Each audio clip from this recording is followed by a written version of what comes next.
Xá cố lên, xá cố lên. Thanh Hóa con.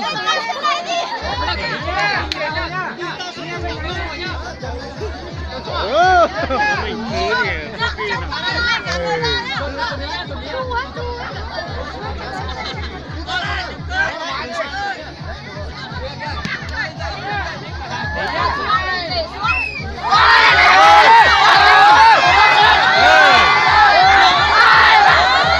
Kéo đi, anh làm gì kia đây?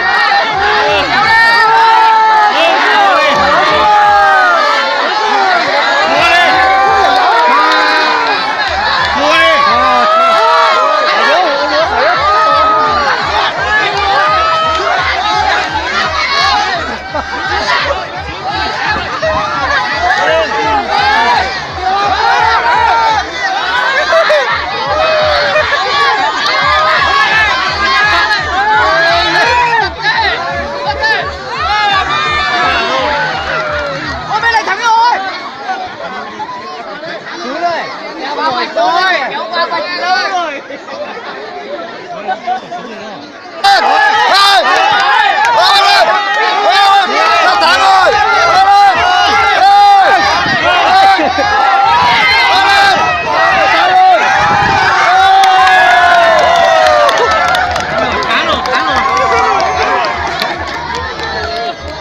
lấy quen với heo đó.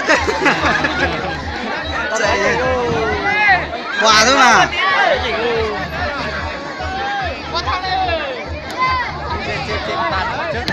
Wow.